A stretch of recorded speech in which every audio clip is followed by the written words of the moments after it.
Assalamualaikum warahmatullahi wabarakatuh. Bismillahirrahmanirrahim. Alhamdulillahirabbil alamin. Wassalatu wassalamu ala asyrafil anbiya'i wal mursalin wa ala alihi washabihi ajmain. Rabbi shrah li sadri wa yassir li amri wa hlul 'uqdatam min lisani yafqahu qawli.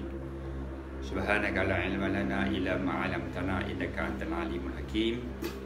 Qul in kuntum tuhibbuna Allaha fattabi'uni Allah wa yaghfir lakum dzunubakum wallahu ghafurur rahim. Wala haula wala quwwata illa billahil aliyyil azim. Bismillahirrahmanirrahim. Syukur dapat kita bersama pada pagi ini. Alhamdulillah, masa yang telah pun kita rancang itu setiap kali setiap selepas subuh, sembang subuh ini, itu pada pukul 7 pagi. Namun hari semalam kita terlewat setengah jam kerana masalah teknikal, dan hari ini kita terus sambung kepada topik yang kita bincangkan hari ini, ialah bagaimana Rasulullah SAW yang kita bincang hari semalam membina Kaabah dan membina semula Kaabah setelah ditimpa banjir.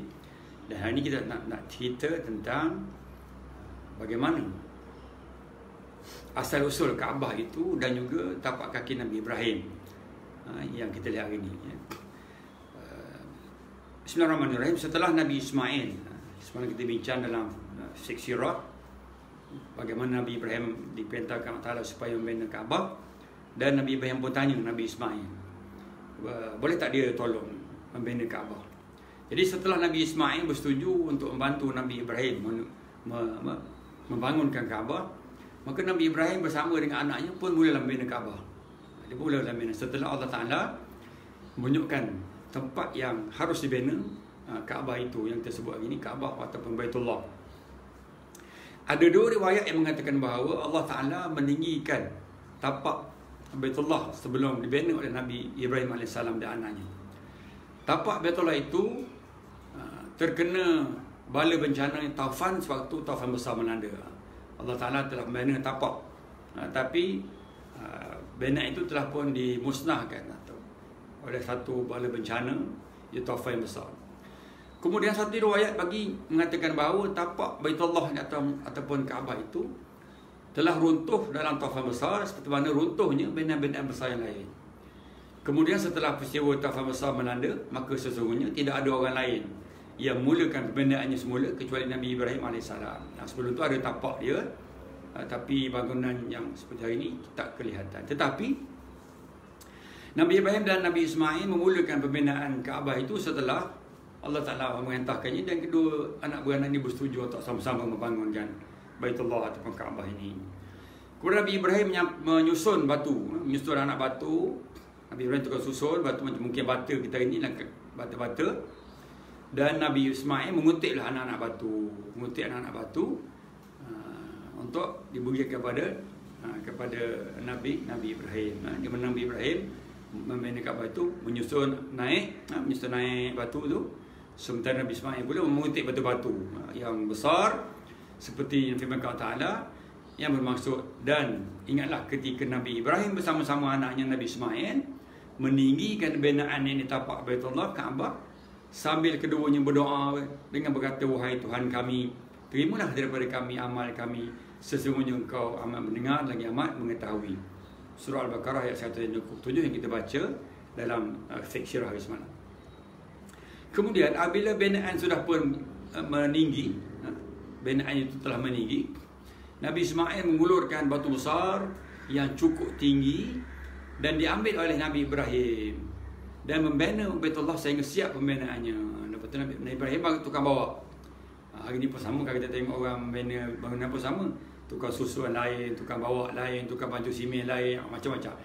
Wallahu a'lam, ketika itu dikatakan bahawa Nabi Ismail bawa batu, Nabi Ismail menyusun batu-batu tersebut. Maka dengan kehendak Allah Ta'ala, sebaik saja Nabi Ibrahim letakkan kakinya di atas batu besar itu, yang akhirnya Nabi Ismail membawa satu batu besar dan Nabi Ibrahim letakkan kaki dia di atas batu tersebut, maka terlekatlah tapak kaki Nabi Ibrahim AS seperti mana yang kita dapat lihat sehingga hari ini, yang ada dekat dengan Baitullah. Itu yang ada kata makam Ibrahim itu. Makam tu maknanya tempat Nabi Ibrahim berdiri, dan itu adalah satu tanda kebesaran Allah Subhanahu Wa Taala. Sampai hari ini Mungkin kalau kita tengok Kaabah biasa orang bina Kaabah, tapi bila ada tempat bekas tapak kaki itu, itu merupakan satu tanda kebesaran Allah Subhanahu Wa Taala. Dan apabila agama Islam dah datang, Islam telah pun berkembang, dan Allah Taala mensyariatkan untuk solat, maka pada kita hari kita dapat tahu bahawa Allah Taala mensyariatkan kita untuk solat di belakang makam Ibrahim, kan? Kalau kita ada berpeluang pergi ke Mekah, ke Baitullah, ke Kaabah, kita tawaf, dan selepas itu ada peluang kita solatlah, solat sunat di belakang makam Nabi Ibrahim. Sebagaimana firman Allah Taala yang bermaksud, dan jadikanlah oleh kamu makam Ibrahim itu tempat solat. Ini surah Al-Baqarah ayat 120 dan 125. Sebab tu hari ini dia antara solat yang perlu dikerjakan oleh kita selain daripada solat sunat yang lain, ialah di antaranya solat sunat di belakang makam Nabi Ibrahim. Kemudian yang dikatakan makam Nabi Ibrahim itu adalah bekas kedua belah tapak kaki Nabi Ibrahim. Dan makam itu bukan kubur Nabi Ibrahim. Sebab kita ini, makam rasul lah, makam raja lah, makam itu kita nampak ini baru macam makna kubur. Tetapi di sini makam itu maknanya bekas tapak kaki Nabi Ibrahim alaihissalam. Okay. Selanjutnya setelah selesai pembinaan Baitullah, maka Allah SWT memerintahkan Nabi Ibrahim memberi kebenaran kepada umat manusia menunaikan haji di Baitullah. Bila dah siap dibina Kaabah tersebut, maka Allah telah perintahkan supaya Nabi Ibrahim membenarkan orang mengerjakan haji kat situ. Maksud bahawa haji ni lama. Ibadat haji ni telah berlaku, telah bermula sejak zaman Nabi Ibrahim AS lagi. Jadi kita menyambung saja ibadat-ibadat ini yang telah dibawa oleh para Nabi dahulu. Begitu juga akidah yang kita beriktikad bahawa Allah Ta'ala itu yang Maha Esa dan sebagainya, semua itu telah pun dibawa oleh para Nabi sebelum. Sama. Mana-mana Nabi, mana-mana Rasul akan menyeru kepada akidah yang benar dan syariat yang betul, sama. Cuma mungkin beza dari segi pelaksanaannya, bergantung kepada suasana dan juga adab masyarakat pada ketika itu. Namun begitu, Allah Ta'ala pun meminta supaya Nabi Ibrahim membenarkan ataupun mengajak orang supaya melakukan, mengerjakan haji di Baitullah. Di mana Allah Ta'ala pernah berfirman, na'udzubillah syaitan rajim, maksudnya, dan serulah umat manusia untuk datang mengerjakan haji. Allah Ta'ala minta Nabi Ibrahim, serulah engkau supaya manusia datang mengerjakan haji. Nascaya, Nabi Allah Ta'ala kata bahawa kalau engkau seru nascaya mereka akan datang ke rumah Allah ni, rumah Baitullah ni, Kaabah ni, dengan berjalan kaki, jalan kaki, dengan berkenderaan berjenis-jenis unta yang kurus, yang gemuk sebagainya, yang datang dari berbagai-bagai jalan ceruk rantau yang jauh. Ini surah Al-Hajj ayat 27. Memang hari ini kita dapati bahawa orang mengerjakan haji macam-macam. Ada jalan kaki, ada naik kereta, ada naik unta, ada naik kapal terbang, naik kapal, macam-macam. Hari ini berlaku. Yang Allah sebut pada zaman Nabi Ibrahim AS. Kemudian datang dari segenap pelosok, dari Malaysia, Indonesia, China, Jepun, Amerika, Barat, Afrika, semua. Dari ceruk rantau yang jauh-jauh. Ada kalau kita tinggal hari ni, kalau dekat Malaysia ni, orang datang pergi haji tu, datang dari kampung ke ceruk rantau, ceruk kampung yang jauh. Ini Allah Ta'ala beritahu dah, wahai Ibrahim, kau seru orang yang pergi haji, mereka akan datang dari berbagai-bagai cara dan dari berbagai pelosok dunia. Setelah itu Nabi Ibrahim pun naiklah. Bila dengar Allah Ta'ala perintahkan supaya dia menyuruh orang mengerjakan haji, maka dia pun naik ke Jabal Qubis.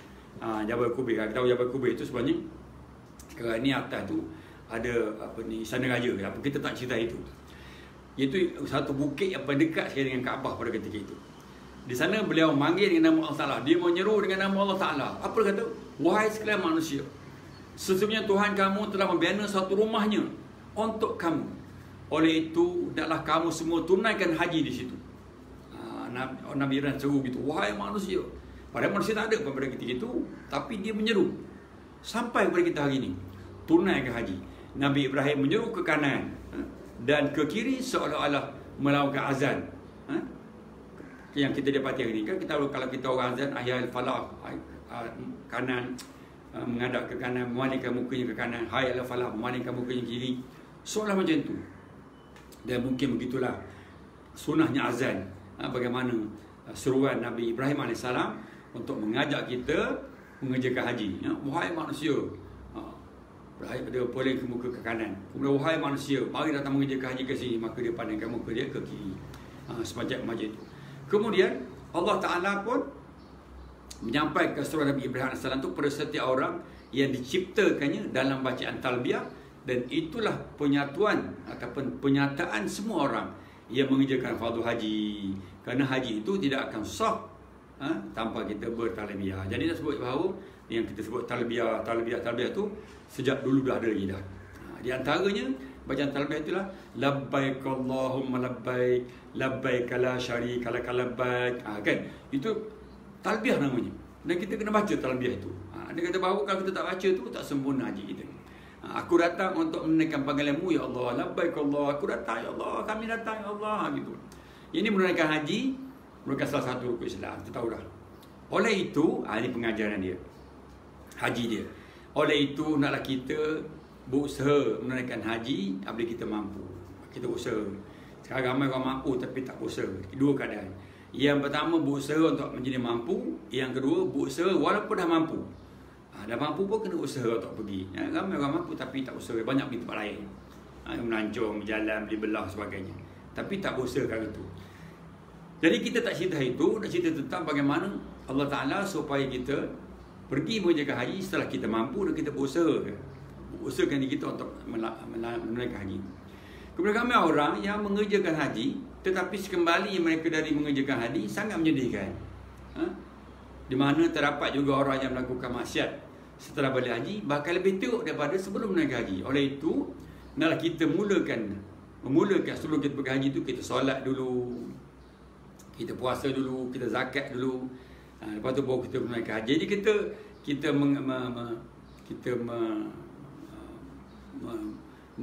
membudayakan dulu solat dengan 5 waktu di masjid berjemaah. Kemudian kita puasa, selain daripada puasa wajib, kita puasa sunat. Jangan lupa zakat. Kalau kita tak layak zakat lagi, kita derma, kita infak. Ini dia punya training, latihan untuk kita mengerjakan haji. Dan puasa ni kita, yang hampir ni kita berusaha lah untuk mendekatkan betul-betul kita dengan Allah SWT. Kalau kita menunaikan haji tanpa mengerjakan solat 5 waktu, soalnya haji kita tu tak ada makna. Tak ada makna. Dan ianya mungkin tak diterima oleh Allah SWT. Dan inilah salah satu punca kenapa orang yang telah pergi mengerjakan haji balik, mereka juga melakukan bermacam-macam maksiat. Bagi mereka yang mendapat kenikmatan haji, mereka ini tidak akan berani melakukan kerja-kerja yang dimurkai oleh Allah Ta'ala. Sebaliknya mereka akan berusaha untuk menjadi umat Islam yang terbaik, hamba Allah Ta'ala yang terbaik, yang sempurna. Dan tanpa mengerjakan solat, maka semua kerja-kerja yang berbentuk amal, sedekah, zakat dan sebagainya, semuanya itu menjadi sia-sia saja. Sebab itu solat ni jangan kita ringan-ringankan. Jangan kita ringan-ringankan. Walau kerja yang berat ni kadang-kadang kita ringan-ringankan dia. Jadi kita dalam tempoh yang sangat singkat ini, sekitar 15 minit sahaja dalam sembang sirah ini, insya-Allah. Sembang subuh ini insya-Allah dapat manfaat kepada kita. Dan hari ini kita tahu bagaimana sedikit sebanyak ibadat haji dan juga pembinaan Baitullah yang dibina oleh Nabi Ibrahim AS. InsyaAllah kalau kita dimurahkan rezeki di panjang umur, kita akan berjumpa lagi pada pagi esok dengan satu kisah sembang yang lain pula. Moga-moga kita dirahmati dan diampunkan Allah Ta'ala dosa kita dan terima segala amalan kita. Wallahu a'lam. Wabillahi taufiq wal hidayah. Wassalamualaikum warahmatullahi wabarakatuh. Dan jangan lupa mengaji setiap hari.